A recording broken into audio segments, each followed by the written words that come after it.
আসসালামু আলাইকুম রহমতুল্লাহ। ভিউয়ার্স, যে যেখানে আছেন আশা করি ভালো আছেন। আমি মির্জা তারিকুল ইসলাম আছি আপনাদের সাথে।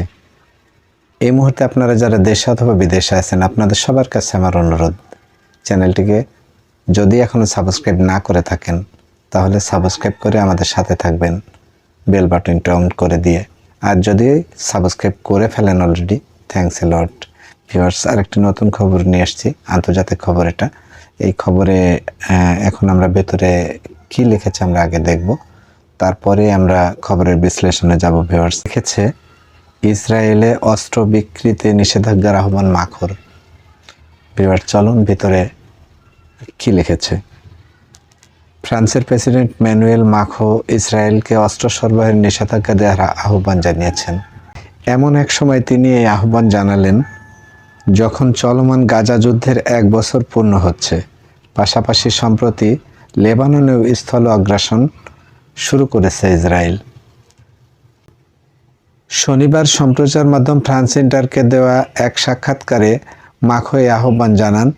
মাখো বলেন, আমি আজকের এই সময়ে দাঁড়িয়ে মনে করি রাজনৈতিক সমাধানে ফিরে যেতে গাজার যুদ্ধ করার জন্য ইসরায়েলকে অস্ত্র সরবরাহ না করাই এখন আমাদের অগ্রাধিকার। ফ্রান্স কোনো অস্ত্র সরবরাহ করছে না।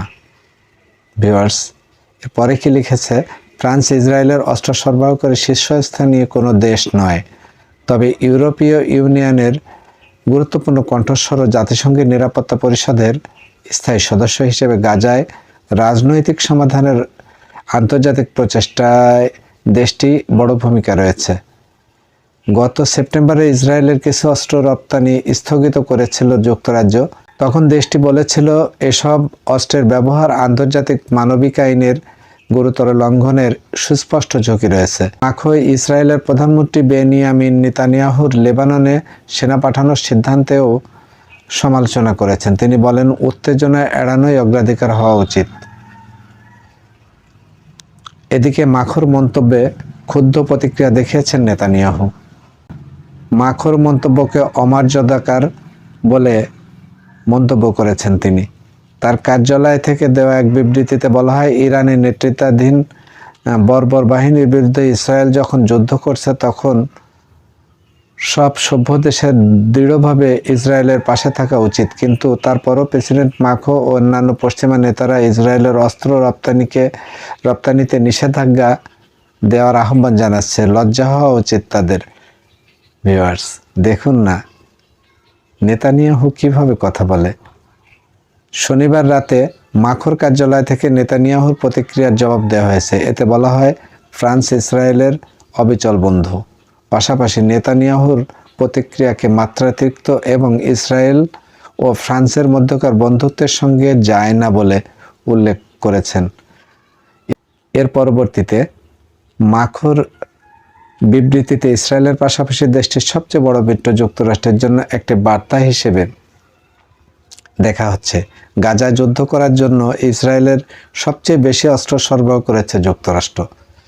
গাজায় যুদ্ধবিরতির আলোচনায় অন্যতম মধ্যস্থতাকারী দেশ কাতার মাখোর বিবৃতিকে যুদ্ধবন্ধের পথে একটি গুরুত্বপূর্ণ ও যথাযথ পদক্ষেপ বলে মন্তব্য করেছে। জর্ডানও মাখোর এই মন্তব্যকে স্বাগত জানিয়েছে।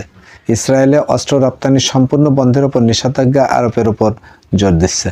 ভিউয়ার্স, আমরা মাখোর দেওয়া এই বিবৃতিকে দৃঢ়ভাবে সমর্থন করি, সাধুবাদ জানাই। মাখোর মতো এরকম করেই আন্তর্জাতিক বিশ্ব বা অস্ত্র রপ্তানিকারক যে দেশগুলো আছে তারা যদি সবাই এটাকে প্রত্যাখ্যান করতো তাহলে মধ্যপ্রাচ্যের যুদ্ধ থেমে যেত। যুদ্ধ বন্ধে জাতিসংঘের একটি স্থায়ী দেশ, স্থায়ী সদস্য রাষ্ট্র ফ্রান্স যেভাবে উদ্যোগ নিচ্ছে, আর বাকি সবগুলো রাষ্ট্রই এগিয়ে আসুক, আমরা এমনটাই প্রত্যাশা করি।